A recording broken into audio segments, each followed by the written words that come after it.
this video, we're going to break down when water damage is typically covered, when it usually isn't, and what homeowners should know before assuming their policy will pay for repairs. We'll also walk through an example of how homeowners insurance coverage is structured so you can better understand what protections actually exist in a real policy. I'm Erin from Insurance Wise. Let's get into it. When water damage is covered. Water damage is one of the most common and most expensive problems homeowners face. And one of the biggest questions people ask when something goes wrong is this: does homeowners insurance actually cover water damage? Because depending on the cause, the difference could mean thousands of dollars in repair costs. The short answer is that homeowners insurance sometimes covers water damage, but not always. And the difference usually comes down to how the water damage happened in the first place. How homeowners insurance actually works with water damage. Before getting into specific water damage scenarios, it helps to understand what homeowners insurance is actually designed to cover. Homeowners insurance is built around sudden and accidental damage, events that happen unexpectedly and cause real financial disruption. Think about things like storms, fires, theft, or certain types of water damage. These are situations where homeowners usually couldn't reasonably predict or prevent the problem. That's the role insurance is meant to play. It protects you from major financial shocks that could otherwise be extremely expensive to handle on your own. What homeowners insurance usually does not cover is damage that develops slowly over time or damage caused by poor maintenance. Walking through a real homeowners insurance example. Now, instead of just talking about this in theory, let's actually look at how homeowners insurance coverage is structured in a real policy example. If you want to follow along with me, go ahead and click the link below to open Lemonade, and we'll walk through their homeowners insurance page together so you can see how this type of coverage is explained. Once you open the link, you should land on Lemonade's homeowners insurance page. Now let's take a look at how they break down what homeowners insurance is designed to protect. So once you open the homeowners insurance page on Lemonade, you want to scroll down until you see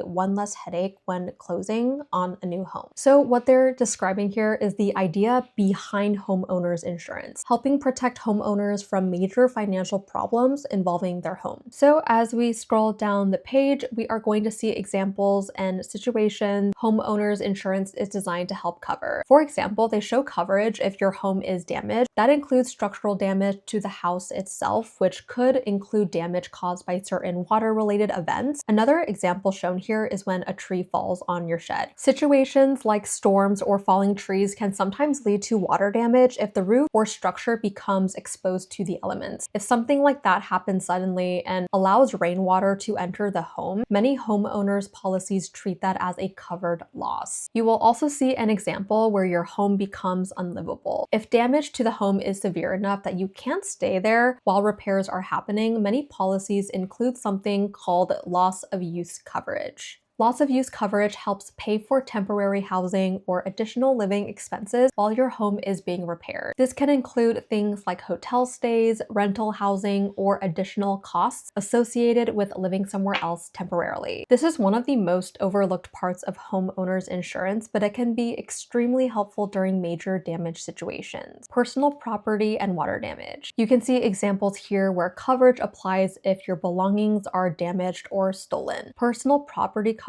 applies to items inside of your home, things like your furniture, your electronics, clothing, and appliances. If a covered water event damages these items, personal property coverage may help replace them. What water damage homeowners insurance usually covers? There are several situations where homeowners insurance often covers water damage. One of the most common examples is a burst pipe. If a pipe suddenly breaks and floods part of your house, that's usually considered sudden and accidental damage. Another example is storm damage. If a storm damages your roof or windows and water enters the home as a result, that may qualify as a covered claim. Storm damage is one of the most common reasons homeowners file insurance claims involving water. Appliance failures can also fall into this category. For example, if a washing machine hose suddenly breaks and causes water damage, that may also be covered depending on the policy. Water heaters, dishwashers, and refrigerator water lines can sometimes cause similar situations if they fail fail unexpectedly. In these cases, the key factor is that the damage happened suddenly and wasn't caused by neglect or long-term wear, what homeowners insurance usually does not cover. One of the biggest examples is flooding. Standard homeowners insurance policies almost never cover flood damage. Flood coverage usually requires a completely separate flood insurance policy, often through FEMA's National Flood Insurance Program or a private insurer. Another common exclusion is gradual leaks. If a pipe has been leaking slowly for months and eventually causes damage, insurance companies often consider that a maintenance issue. Water backup from sewers or drains is another situation that typically requires additional coverage. Many homeowners policies offer sewer backup endorsements, which can be added for extra protection. And damage caused by poor maintenance, like an old roof that slowly allowed water inside, is typically not covered either. Why the cause of water damage matters. Insurance companies don't just look at the damage itself, they investigate what caused it. Two homes could experience very similar water damage, but the claims might be handled very differently depending on how the water entered the home. If the damage came from a sudden event, the claim may be covered. If it came from something gradual or preventable, it often isn't. That's why claims adjusters typically examine the situation carefully before determining whether coverage applies. Understanding this difference helps homeowners set realistic expectations when filing a claim. What to check in your homeowner's policy. First, check your dwelling coverage, which protects the structure of your home. Second, look at whether your policy uses replacement cost coverage or actual cash value coverage. Replacement cost coverage typically pays what it costs to repair or replace damaged items today. Actual cash value factors in depreciation, which can significantly reduce the payout amount. Third, review whether your policy includes any water-related endorsements, such as sewer backup protection. These additional coverages can fill gaps that standard policies don't cover. What to do immediately after water damage happens. If water damage does happen in your home, the first steps you take can make a big difference in both the repair process and your insurance claim. The first priority is always stopping the source of the water if possible. If a pipe has a burst or an appliance is leaking, shutting off the water supply can prevent the damage from getting worse. Once the water source is under control, the next step is documenting the damage. So what you want to do is take clear photos and videos of the affected area before you start cleaning anything up. Capture the water damage, the source of the issue if it's visible, and any belongings that were affected. Insurance companies often rely on this documentation to understand what happened and to verify the extent of the damage. After documenting the situation, you can contact your insurance company or agent to report the issue and ask whether the damage may fall under your policy coverage. Depending on the situation, the insurer may send an adjuster to inspect the damage or recommend restoration professionals to begin cleanup. Understanding water damage coverage. Water damage is one of the most confusing areas of homeowners insurance. Some situations are covered, some require additional policies, and others fall under homeowners maintenance responsibilities. The key idea to remember is that homeowners insurance is designed to protect against sudden and unexpected damage. Once you understand that principle, it becomes much easier to understand how water damage claims are evaluated. If you want to see how homeowners insurance coverage is structured for your own home, you can use the link below to check out Lemonade and walk through a quote yourself. It's one of the easiest ways to see what coverage looks like before extra add-ons get layered. If this video helped you understand how water damage coverage works, make sure to like the video and subscribe for more straightforward insurance guides. I'm Erin from Insurance Wise. Thank you guys so much for watching, and I'll see you in the next video.